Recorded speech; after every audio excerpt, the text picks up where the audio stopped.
की सीएमा आके Hemavati red carpet से लाती नबर रोशन मपाली तेरी जरबी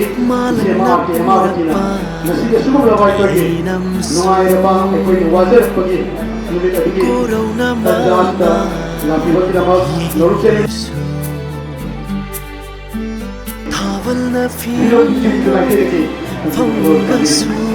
संजना कोई सीएमा वो कोई पंप को किया वो सीएमा रोशन Now the Roman, the Manga, the King, now the Roman saying, I love what of Roman Narada, I think he has a mind in the name of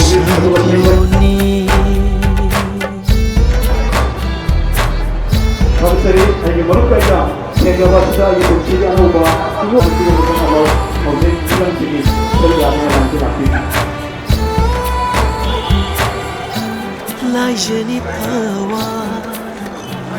leigi upal gi mayo family dia ada public ko lagi ni line la phila lo ko ta support to ko ya de ai yaw to ba da lekna ai phila ma support to ko ya jana location ko bola maha da ni ko ko ni ni so lo ba ko ni lo ko ko da da ko ko chori aduna ko sa support lo hai pa ko ni ya ya kare ko Ekor di film mesti power,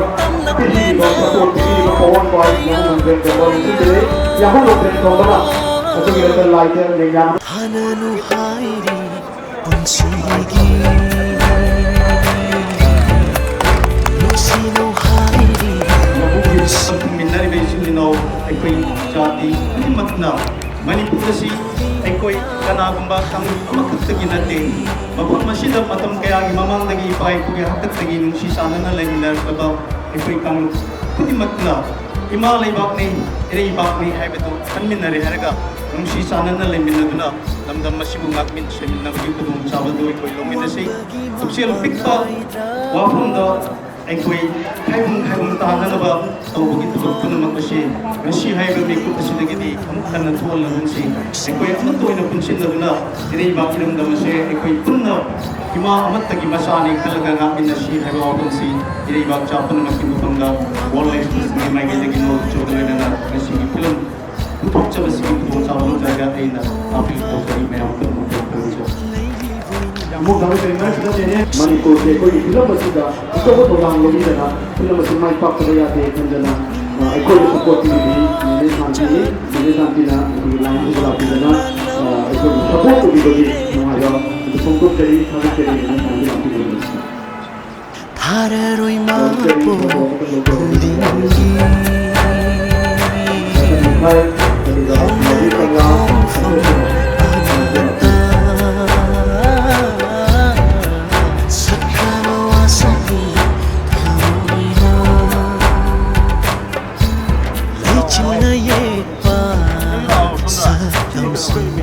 sudah mayang di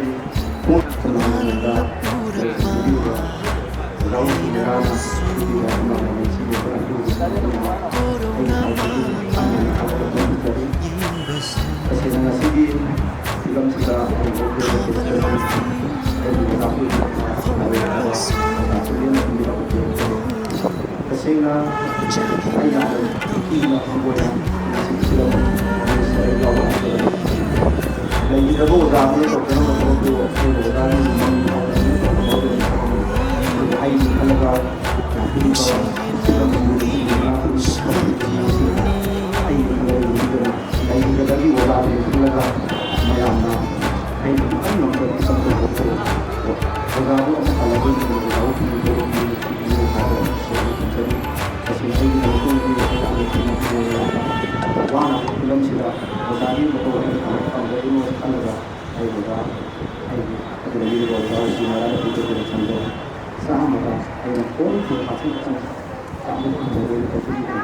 Cuy kita dah kita kaya kami orang semua mesti kita masuk sini kita pilih masing-masing nanti kita share dengan kita.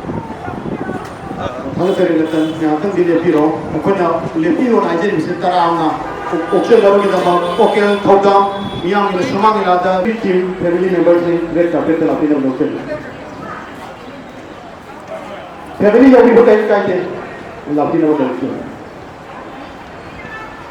Film असिदा मयामना यामना हंगनबा कैराव राजेन साबा character दु कनाना सागेन हंगनबतु पपंग थोंथोक सेरी ओकेल थोगामना साबिबनी होजे ओकेल थोगाम अखोगिबे कापत लाफी film मयाम खतन जुमाव पतोना तौरे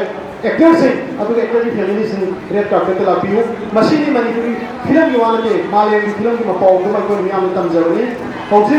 मांग लापिरो प्रेमानंद सिना लालोबगी मुची प्रभ साबनी ओनली वन सेन खतनी हाइबती याम मरु इंडस्ट्री मतक लाइसन हेमंचा अदुगा पोरा फिल्म सुजन बिने लापिनो नोंचरी को मो अतोबी साथीबी थोय लाइंडा रेड कार्पेट लापिरी अकोगी सिविकेल पर्सनल मसल गेस्ट ऑफ ऑनर अहुम तदरना इथोय को फोटो सेशन मत लोंजो उनका जालो जगे यामो नोंचरी जादू मपक से ओइजरगनी कमिल लोगी तंजादु लाइक अभी के दवसी रेडी बिरो Pengalaman haiba film Kaos Merah Direction di film asida yam nushi dina ming ta bibala pibese atukimatik yam nungai sauze ila da so hana ubi kraba pengalaman haiba film duda amo akoina film da ila duda amo akoina film da amo othoga Kaka Sankar na sadiba role boy adu character do yong sa da role bani character se Kasangar na tawzagi do do ma taw kamzara sadune ado pin haita tawzagi do me amna mushi biduna mi ka biu haise haisege lilado gi bates tuga film da mu anoba maha mu pro pangom gani na khale maram di lilado da lai buwari do amu film da nam thoga su mi amaga wari base manate tana ko wari chap manara ga su adu anoba te sama pibungam gani haibu thazaba ma leina film si akoy timwa oina akoy best leader hona zaibani film si me amni shibiu haise haisege thank you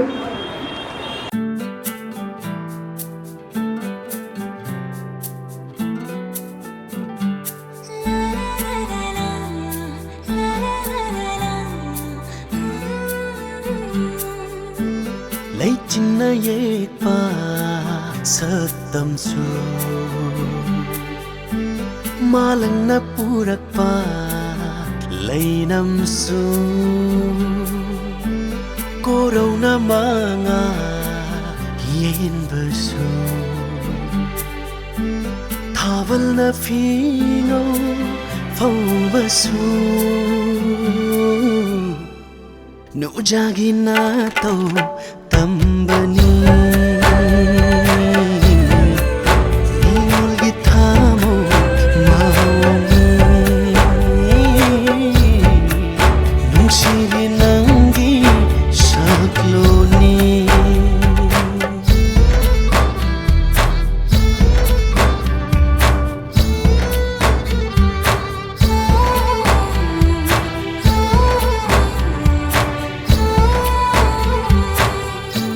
Lai jeni tawa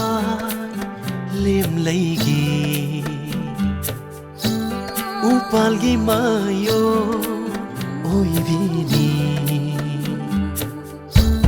nonglik ni ening hunnawa lai hau ni lai nam yeli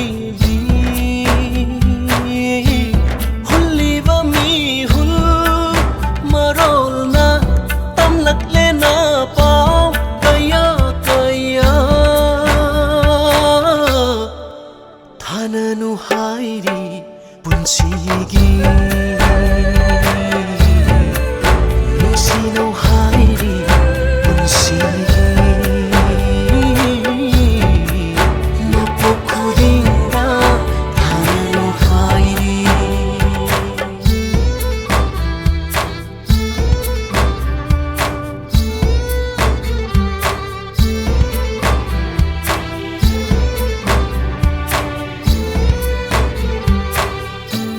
Wang bagi mapalai draba Nong dol bunak na ubagom Lady boy ningi nak na Nung sivi nang na Tamoy da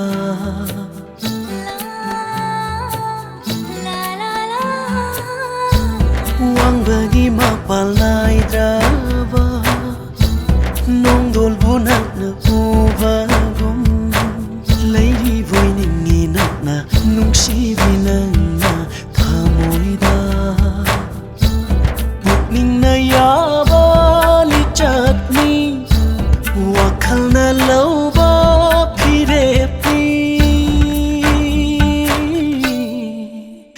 Araroi mapo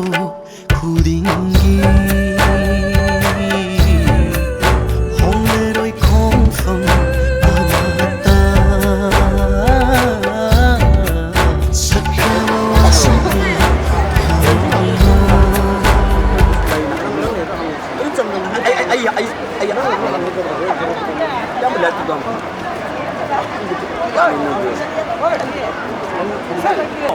Saya kapal ini.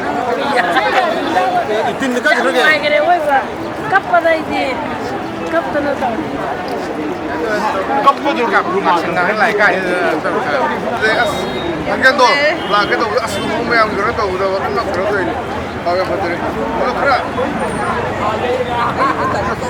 Jauh.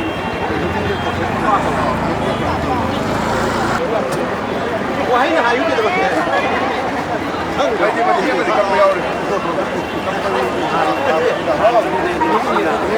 làm gì mà tham môn nhá nó xôn tao vào nhám này biết số lấy bài nhám này mãi bạn tham môn thì bạn lấy bài nhám chỉ vậy ba lấy bài nhám ta không chế được không ra được có gì hay biết không ai mayra ki simaje mayra si ai ichani to butu asigi simaje matam ko asi dagi chei tara mari manga ki mamang da koi kameng haina ko khul ju ki lampak ta blang laman si zasanal koina yang law hogol pa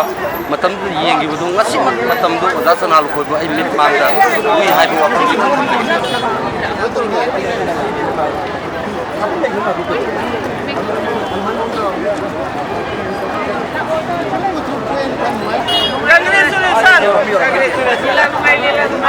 Yang pasal. Dalam mana?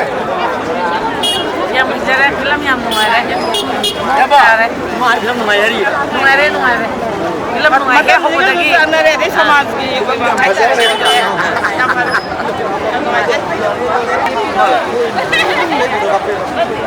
Kalau kau main tu le. em bảo anh nào này film ngoài đây ông phải film như riêng cho bức gì này riêng bức phong riêng của người đi ya phải Kasi nungai wajib yang kedua ni. Mama kan. Nungai ye maya tu khasi dana pakse ye. Tu masagi thocho betul dia tu mang dia tu rasu. Sab sana tu mana betul rehai tare yang nungai. Hananu hairi punsigi Nusinau hairi punsigi Mapukudinga hananu hairi